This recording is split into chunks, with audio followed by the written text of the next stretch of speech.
श्री दीपक भाई जी।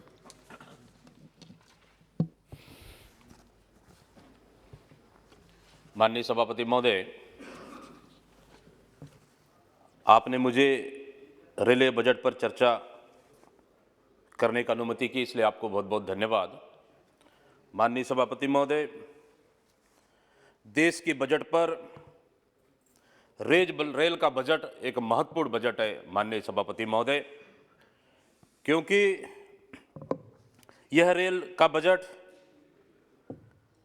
इस रेलवे के माध्यम से पूरे देश में रोजगार का बहुत बड़ा साधन है और इसके अलावा देश की सरकार के लिए आय के लिए भी एक बहुत बड़ा साधन है।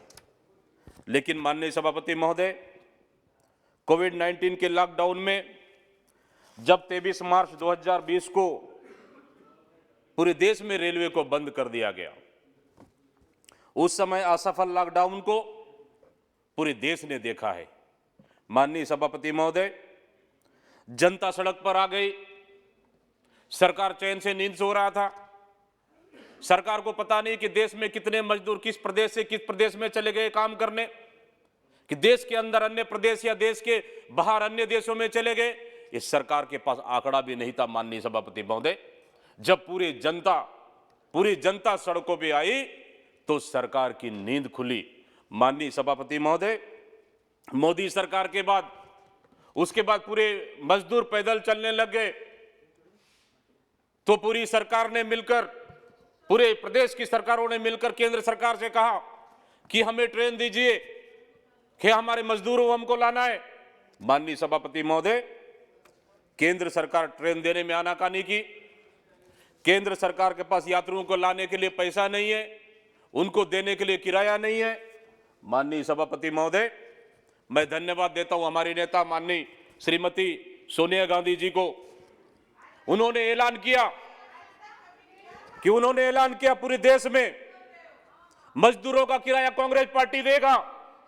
तब हानन पानन पूरे केंद्र सरकार ने उसके बाद सोचने पे मजबूर हुई और केंद्र सरकार ने कहा कि आधे पैसे हम देंगे, आधे पैसे राज्य सरकार देगा।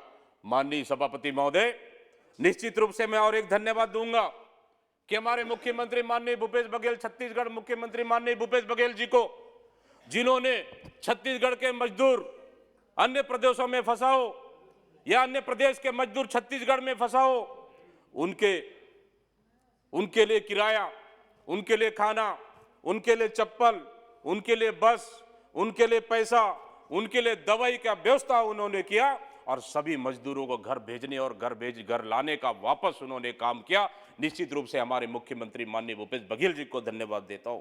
माननीय सभापति महोदय, जनवरी 2021 में मैं पिछले एक मेरा प्रश्नकाल के माध्यम से माननीय मंत्री जी का उत्तर आया 10 फरवरी को, 10 मार्च को। माननीय सभापति महोदय, पिछले वर्ष की तुलना में जनवरी 2021 की तुलना में 34,700 करोड़ रुपए रेलवे को घाटा हुआ है और वहीं पे हमारी बस्तर जोन जगदलपुर स्टेशन में 1,082 करोड़ रुपए का भी घाटा हुआ है, इन्होंने उल्लेख किया है। माननीय सभापति महोदय, मैं इस सरकार से पूछना चाहता हूं, माननीय रेल मंत्री भी बैठ रहे हैं और सुन भी रहे हैं।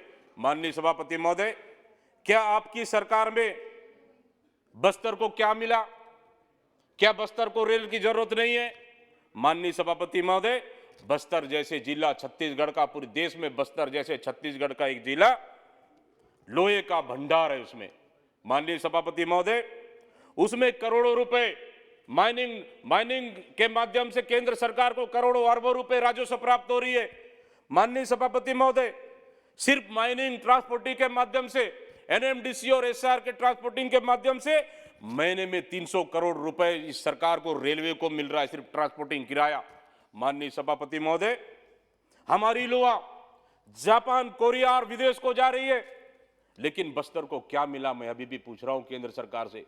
माननीय सभापति महोदय, क्या बस्तर के अमीर धरती के लोग, क्या बस्तर अमीर धरती के, क्या गरीब लोग ही रहेंगे बस्तर से? मैं पूछना चाहता हूं माननीय मंत्री जी, एक वर्ष में 3,600 करोड़ रुपए सिर्फ राजस्व मिल रहा है आपके किराया से। क्या आप यात्री ट्रेन बस्तर के लिए एक यात्री ट्रेन नहीं दे सकते आप? क्या बस्तर के आदिवासियों को यात्री ट्रेन के लिए उनको अधिकार नहीं है? क्या बस्तर का आदिवासी यात्री ट्रेन में बैठ के विशाखापट्टनम, दिल्ली, रायपुर नहीं जा सकता? माननीय सभापति महोदय, मैं कहना चाहता हूं इस सरकार से, बस्तर को रेल सुविधा नहीं तो खनिज संसाधन भी नहीं। माननीय सभापति महोदय, मैं बंद रेल पिछले समय हमारे यहां 5 ट्रेनें चलती थी माननीय सभापति महोदय, जगदलपुर से समलेश्वरी एक्सप्रेस, जगदलपुर से भुवनेश्वर हीराखंड एक्सप्रेस, जगदलपुर से Rourkela express, Kirandul Visakhapatnam night express, ये पूरे बंद हुए माननीय सभापति महोदय। ठीक है, कोरोना काल में बंद हुआ, पूरे देश की ट्रेनें बंद हुआ माननीय सभापति महोदय। क्या आज अनलॉक में धीरे धीरे खुल रही है? क्या बस्तर को नहीं मिलना चाहिए? बड़े निवेदन के बाद माननीय मंत्री जी ने एक रेल सेवा यात्री उन्होंने चालू किए, उनके लिए धन्यवाद दे रहा हूं मैं आपको माननीय सभापति महोदय। और उसके लिए भी क्या किया आप लोगों ने? स्पेशल ट्रेन के नाम से 40% किराया ज्यादा वसूली कर रहे हैं आप।